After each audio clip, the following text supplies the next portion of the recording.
இன்றைக்கி நான் என்ன ரெசிபி கொண்டு வந்திருக்கேன்னு பார்த்தீங்கன்னா, மிகவும் சுவையாகவும், அதே நேரத்தில உங்கள் நேரத்தை மிச்சப்படுத்துகிற மாதிரி எளிமையாகவும் செய்யக்கூடிய ஒரு அருமையான, சுவையான ஒரு ரெசிபி கொண்டு வந்திருக்கிறேன். நான் சொல்லித்தரக்கூடிய இந்த பக்குவத்தில் இந்த பொருட்களை சேர்த்து நீங்கள் செஞ்சீங்கன்னா எல்லாருமே விரும்பி சாப்பிடுவாங்க. ஆமாங்க, அப்படி ஒரு அருமையான ரெசிபி தான் இன்றைக்கி நம்ம பார்க்க போகிறோம். வாங்க வீடியோக்குள்ளே போகலாம். நீங்கள் எந்த ஈரல் வாங்கினாலும் இந்த பக்குவத்தில் செஞ்சு பாருங்கள், ரொம்ப அருமையாக இருக்கும். இன்றைக்கி நான் ஈரல் எடுத்துருக்கிறேன். அந்த ஈரலை நல்லா கழுவிட்டு சின்ன சின்ன துண்டுகளாக இந்த மாதிரி கட் பண்ணி சேர்த்துக்கோங்க. ஒரு பவுலில் எடுத்திருக்கேன். உங்களுக்கு காட்டுறதுக்காக நான் சின்ன துண்டுகளாக கட் பண்ணி இந்த மாதிரி பவுலில் வச்சுருக்கிறேன். அடுத்ததாக ஒரு குக்கர் எடுத்து வச்சுக்கோங்க. அதில் நம்ம சின்ன துண்டுகளாக கட் பண்ணி கழுவி வச்சுருக்கேன். அந்த ஈரலில் சேர்த்துக்கோங்க. அதில் கொஞ்சமாக பெருஞ்சீரகம் சேர்த்துக்கோங்க. 4 மிளகு சேர்த்துக்கோங்க. ஒரு சின்ன சைஸ் தக்காளியை பொடிசாக கட் பண்ணி சேர்த்துக்கோங்க. கூடவே சின்ன சைஸில் ஒரு வெங்காயத்தை பொடிசாக கட் பண்ணி சேர்த்துக்கோங்க. கொஞ்சமாக மஞ்சத்தூள். அடுத்ததாக இதுக்கு தேவையான உப்பு கொஞ்சமாக சேர்த்துக்கோங்க. நான் கல் உப்பு சேர்த்துக்கிறேன். அடுத்ததாக இது கூட கொஞ்சமாக தண்ணி விட்டுக்கோங்க. ஒரு 50 ml தண்ணி விட்டுக்கோங்க.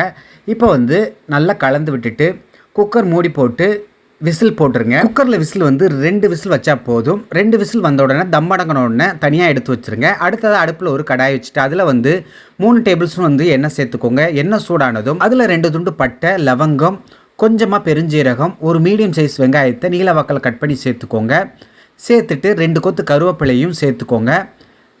நல்லா வதக்கி விடுங்க. அந்த வெங்காயம் கொஞ்சமாக கலர் வர்ற வரைக்கும் நல்லா வதக்கி விடுங்க. இந்த நேரத்தில் கொஞ்சமாக மஞ்சத்தூள், மல்லித்தூள், காரத்துக்கு ஏற்ற மாதிரி மிளகாய்த்தூள், மிளகு ஜீரகத்தூள், கூடவே கரம் மசாலா கொஞ்சமாக சேர்த்துட்டு நல்லா கலந்து விடுங்க. இந்த மசாலா எல்லாம் பச்சை வாசனை போகணும். அது வரைக்கும் நல்லா கலந்து விட்டுருங்க. பச்சை வாசனை போன பிறகு 1/2 டேபிள் ஸ்பூன் இஞ்சி பூண்டு விழுது சேர்த்துட்டு அதையும் நல்லா வதக்கி விடுங்க. பச்சை வாசனை போகட்டும். இப்போ நமக்கு தேவையான பக்குவத்தில் எல்லாமே நல்லா பச்சை வாசனை போய் நல்லா நிறம் மாதிரி வந்திருக்கு. இந்த நேரத்தில் நம்ம வேக வச்ச அந்த ஈரலை இதோட சேர்த்துருங்க.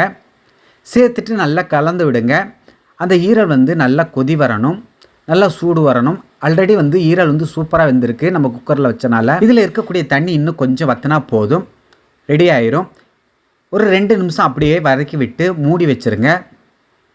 தண்ணி வற்றின பிறகு இப்போ இதுக்கு தேவையான உப்பு சேர்த்துக்கலாம்.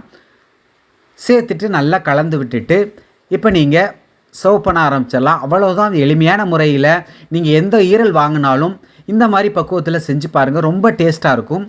எல்லோரும் விரும்பி சாப்பிடுவாங்க. கடைசியாக கொஞ்சமாக கொத்தமல்லி தலையை தூவிட்டு நீங்கள் சர்வ் பண்ண ஆரம்பிச்சிடலாம். நண்பர்களே, ஒரு வேண்டுகோள், நீங்கள் எந்த ஊர் எந்த கண்ட்ரிலேருந்து இந்த வீடியோ பார்க்குறீங்க அப்படிங்கிறத கமெண்ட் பாக்ஸில் தெரியப்படுத்துங்க. மிகவும் சந்தோஷப்படுவேன். நீங்கள் இந்த பக்குவத்தில் செஞ்சீங்கன்னா மிகவும் எளிமையாகவும் செஞ்சிடலாம். அதே நேரத்தில் உங்கள் நேரமும் மிச்சமாகும். அதிக நேரம் வேக வைக்க தேவையில்லை. ஓகே நண்பர்களே, இதே மாதிரி பக்குவத்தில் இதே அளவுகளோட நீங்களும் எந்த ஈரல் வாங்கினாலும் இந்த பக்குவத்தில் செஞ்சு சாப்பிட்டு பார்த்துட்டு டேஸ்ட் எப்படி சொல்லுங்கள். இந்த வீடியோ உங்களுக்கு பிடிச்சிருந்தால் லைக் பண்ணுங்கள். உங்கள் நண்பர்களும் சொந்தங்களும் பார்க்கணும்னா அவர்களுக்கும் ஷேர் பண்ணுங்கள். மறக்காமல் நம்ம சேனலை சப்ஸ்கிரைப் பண்ணாதவங்க சப்ஸ்கிரைப் பண்ணிக்கோங்க. ஃபாலோ பண்ணாதவங்க ஃபாலோ பண்ணிக்கோங்க. ஓகே நண்பர்களே, எல்லோரும் பாதுகாப்பாக இருங்க. இதே போன்று அடுத்து ஒரு அருமையான வீடியோவில் சந்திக்கிறேன். Take care. Bye bye. Thank you.